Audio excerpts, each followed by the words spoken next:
Hi అండి, అందరికీ నమస్కారం అండి. Welcome back to latest updates. Andhra Pradesh రాష్ట్ర వ్యాప్తంగా ఎవరైతే మనకు అర్హత ఉన్నటువంటి రైతన్నులు ఉన్నారో వారందరికీ సంబంధించి మరొక భారీ అప్డేట్ రావడం అయితే జరిగిందనమాట. ఏపీ రైతులందరికీ కూడా ఏపీ ప్రభుత్వం అన్నదాత సుఖీభవ అలాగే పీఎం కిసాన్ పథకాలకి సంబంధించి రెండో విడత డబ్బులు విడుదల చేయడానికి గ్రీన్ సిగ్నల్ అయితే ఇవ్వడం జరిగిందండి. మరి అన్నదాత సుఖీభవ అలాగే పీఎం కిసాన్ అనే పథకాల ద్వారా ఏపీ ప్రభుత్వం ప్రతి సంవత్సరము కూడా 20,000 రూపాయలు అందిస్తుంది రైతన్నలకి. ఈ డబ్బుల్ని ఒకేసారి కాకుండా 3 విడతల ద్వారా అందజేస్తామని చెప్పడం అయితే జరిగిందండి. అయితే ఇందులో మొదటి విడత ఇప్పటికే రాష్ట్ర వ్యాప్తంగా ఉన్నటువంటి రైతన్నల ఖాతాలో తొలి విడత కింద ప్రభుత్వం డబ్బులను అయితే జూన్ నెలలో విడుదల చేయడం అయితే జరిగింది.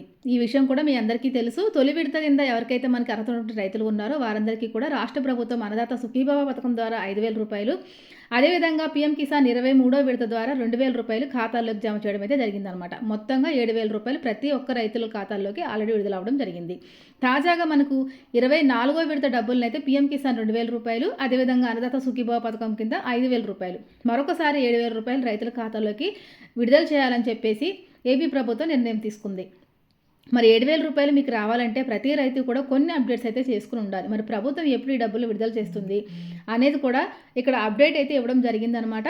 అదేవిధంగా పీఎం కిసాన్ అలాగే అన్నదాత సుఖీభవ పథకాల కింద మరి కేంద్ర ప్రభుత్వం డబ్బులు ఎప్పుడైతే ఇస్తుందో అప్పుడే రాష్ట్ర ప్రభుత్వం కూడా ఈ యొక్క అన్నదాత సుఖీభవ డబ్బులు విడుదల చేయడం అయితే జరిగిందనమాట. అంటే మాకు తొలి విడత డబ్బులు వచ్చాయి కదా, రెండో విడతలో కూడా ఆటోమేటిక్గా వచ్చేస్తాయి అని చెప్పేసి చాలామంది రైతులు అయితే అనుకుంటూ ఉంటారండి. అది పొరపాటు అనమాట. ఎప్పటికప్పుడు మీరు అప్డేట్ చేసుకుంటూ ఉండాలన్నమాట. అంటే ఎప్పటికప్పుడు మీ డాక్యుమెంట్స్, అదేవిధంగా మీ బ్యాంక్ ఖాతా వివరాలు కానివ్వండి, మీ భూమి వివరాలు కానివ్వండి, ఎప్పటికప్పుడు రైతన్నులు కరెక్ట్గా ఉన్నాయా లేదా, పర్ఫెక్ట్గా ఉన్నాయా లేదా అని చెప్పేసి చెక్ చేసుకుంటూ ఉండాలి.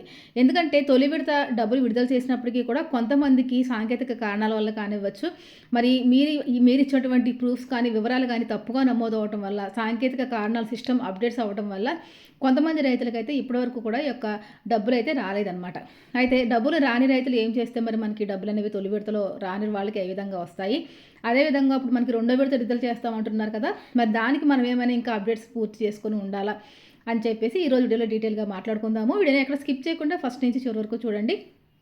అదేవిధంగా ఎవరన్నా కనుక మన ఛానల్ ఫస్ట్ టైం చూస్తూ ఉంటే తప్పకుండా ఛానల్ సబ్స్క్రైబ్ చేసుకుని పక్కన ఉన్న బెల్ ఐకాన్ని ఆన్లో ఉంచుకోండి. ఇక లేట్ చేయకుండా ప్రతి ఒక్కరు కూడా వీడియోకి ఒక చిన్న లైక్ చేయండి. ఇలా చేయటం వల్ల మీరు చేసే ప్రతి వీడియో మరి చాలామంది దగ్గరికి, నేను చేసే ప్రతి వీడియో మీకు రీచ్ అయ్యే అవకాశం అయితే ఉంటుందన్నమాట. కాబట్టి తప్పనిసరిగా ప్రతి ఒక్కరు ఛానల్ని లైక్ చేయండి, షేర్ చేయండి, సబ్స్క్రైబ్ చేయండి. మరి ఇక లేట్ చేయకుండా వెళ్ళిపోదామండి. ఏపీ రాష్ట్ర వ్యాప్తంగా ఎవరైతే రైతన్నులు ఉన్నారో వారందరికీ కూడా లబ్ధి చేసే విధంగా కేంద్ర మరియు రాష్ట్ర ప్రభుత్వాలు ఏవైతే ఉన్నాయో అవన్నీ కూడా కలిసికట్టుగా మరి అనేక రకాల సంక్షేమ పథకాలని రైతన్నుల కోసం తీసుకురావడం అయితే జరిగిందనమాట. మరి దీనికి సంబంధించి రైతులకు చాలా రకాల అప్డేట్స్ కూడా చేసుకోమని చెప్పింది. మరి తాజాగా అన్నదాత సుఖీభవ కానివ్వండి, పీఎం కిసాన్ పథకాల ద్వారా కానివ్వండి 7,000 రూపాయల రైతన్నుల ఖాతాలో జూన్ 20వ తేదీన జమ చేయడం జరిగింది. ఇప్పుడు అదేవిధంగా రెండో విడత డబ్బులు జమ చేయడానికి ఏపీలో కూటమి ప్రభుత్వం సిద్ధమైపోయిందండి. అంటే మనకి ఆగస్టు నెలలో రెండో విడత డబ్బులు అయితే జమ కాబోతున్నాయి అనమాట.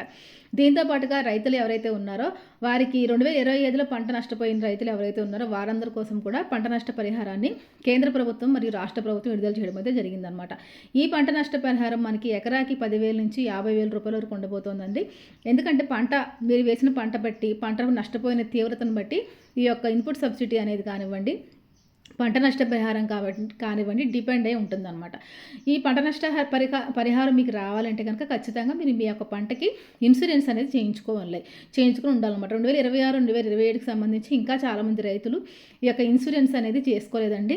మరి ఇలా చేసుకోకుండా ఉంటే కనుక రేపొద్దున మీకు ఆల్రెడీ మనకి వర్షాలు అనేవి సరిగా పడట్లేదు.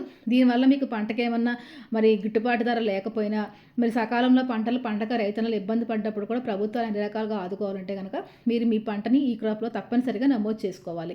ఇంకా ఎవరైనా రైతులు నమోదు చేసుకోకుండా ఉంటే కనుక తప్పనిసరిగా నమోదు చేసుకోండి.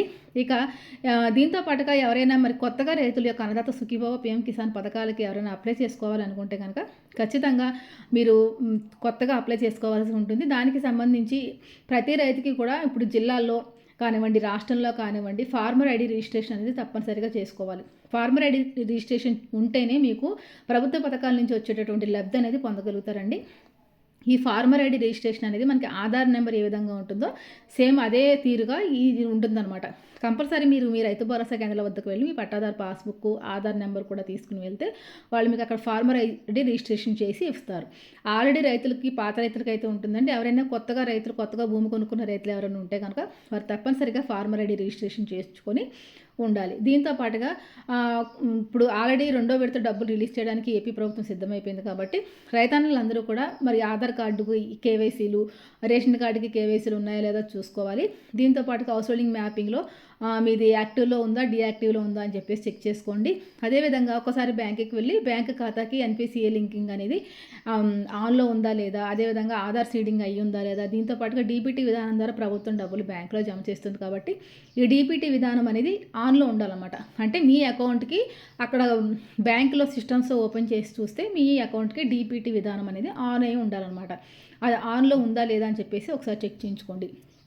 ఎందుకంటే అనేక రకాల పథకాల ద్వారా డబ్బులు అనేవి ఖాతాలకు జమ అవుతూ ఉంటాయండి. సిస్టమ్స్ అనేవి ఎప్పటికప్పుడు అప్డేట్ అవుతూ ఉంటాయి.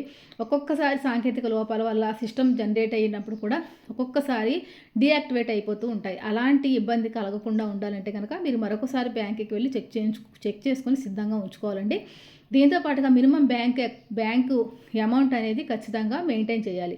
అట్లీస్ట్ రైతన్నులు ₹1000 కానీ మినిమం బ్యాలెన్స్ అనేది మెయింటైన్ చేయాలండి. ఇలా అయితేనే మీ బ్యాంక్ ఖాతా అనేది యాక్టివ్లో ఉంటుందన్నమాట. కాబట్టి తప్పనిసరిగా రైతన్నులందరూ కూడా ఈ విషయాన్ని గమనించండి. అదేవిధంగా కొత్త రైతులు మీరు అప్లై చేసుకోవాలనుకుంటే కనుక మీరు రైతు భరోసా కేంద్రాల వద్దకు వెళ్ళి అక్కడ పీఎం కిసాన్కి, అన్నదాత సుఖీభవ పథకాలకి రెండింటికి కలిపి ఒకేసారి అప్లై చేసుకోవాల్సి ఉంటుందండి. కాబట్టి మీ పట్టదారు పాస్బుక్ B1 జిరాక్స్ అని ఉంటుంది కదా, అది మీ భూమి వివరాలు వెబ్ ల్యాండింగ్లో సరిగా నమోదై ఉన్నాయా లేదా, మీ సర్వే నెంబర్ అవి వెబ్ ల్యాండింగ్లో సరిగా నమోదై ఉందా లేదా అని చెప్పేసి అక్కడ రైతు భరోసా కేంద్రాల వద్ద చెక్ చేసుకోవాలండి.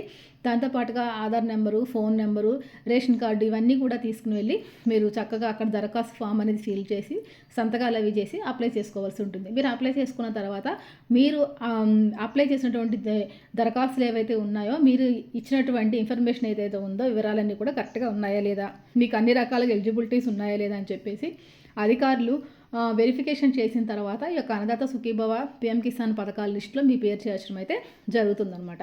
కాబట్టి రాష్ట్ర వ్యాప్తంగా ఉన్నటువంటి రైతన్నులందరూ కూడా ఈ యొక్క విషయాన్ని గమనించండి.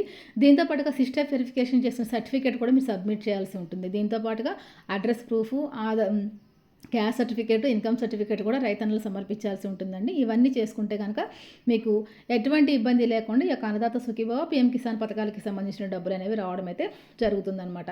దీంతో పాటుగా కొత్త రైతులు కూడా ఇంకా ఎవరైనా కనుక మీ యొక్క పంటకి మరి ఇన్సూరెన్స్ చేయించుకోకపోతే కనుక ఖచ్చితంగా మీరు మీ యొక్క పంటని ఈ క్రాప్లో నమోదు చేసుకోవాల్సి ఉండాలి. ప్రతి రైతు కూడా ప్రభుత్వం అందించేటటువంటి ఈ యొక్క ప్రతి అవకాశాన్ని కూడా సద్వినియోగం చేసుకోండి. రైతులు ఖచ్చితంగా ఈ నెల 31 లోపులుగా ఈ యొక్క ప్రీమియం అనేది చెల్లించాలి. ప్రీమియం చెల్లించుకుని యొక్క పంట నష్టపరిహారానికి సంబంధించినటువంటి డబ్బుల్ని పొందొచ్చండి. ఇక రెండోదిగా చూసుకుంటే మరి చాలామంది కూడా డబ్బుల కోసం చూసుకొని పంటకి ప్రీమియం అనేది చాలా తక్కువ ఉంటుంది. కాబట్టి దీని గురించి ఆలోచించకుండా ప్రతి రైతన్న కూడా మీ యొక్క పంటకి ప్రీమియం అనేది చెల్లించుకోండి. రైతు భరోసా కేంద్రాల వద్దకు వెళ్తే అక్కడ అధికారులు స్వయంగా వచ్చి మీ పంటని చూసి దానికి సంబంధించి ప్రీమియం ఎవరైతే చేస్తారన్నమాట. కాబట్టి రైతన్నులందరూ కూడా ఒక విషయాన్ని తప్పనిసరిగా గమనించండి. ఇంకా మనకు 31 అంటే ఇంకా 2 రోజులు మాత్రమే టైం ఉంది కాబట్టి తప్పనిసరిగా ఈ గడువు లోపల ప్రతి రైతు కూడా ప్రీమియం అనేది చెల్లించుకుని ఈ క్రాప్లో మీ యొక్క పంటను నమోదు చేసుకుని మీ యొక్క పంటకి మంచిగా ఇన్సూరెన్స్ చేసుకుని ఉంటే మీకు అన్ని రకాల బెనిఫిట్స్ అనేవి గవర్నమెంట్ నుంచి వచ్చే ప్రతి బెనిఫిట్ కూడా మీకు రావడం అయితే జరుగుతుందన్నమాట. ఇదండి అన్నదాత సుఖీభవ, పీఎం కిసాన్ పథకాలకి సంబంధించి తాజా సమాచారం. మరొక మంచితో మళ్ళీ కలుసుకుందాం. అంతవరకు సెలవు. నమస్తే.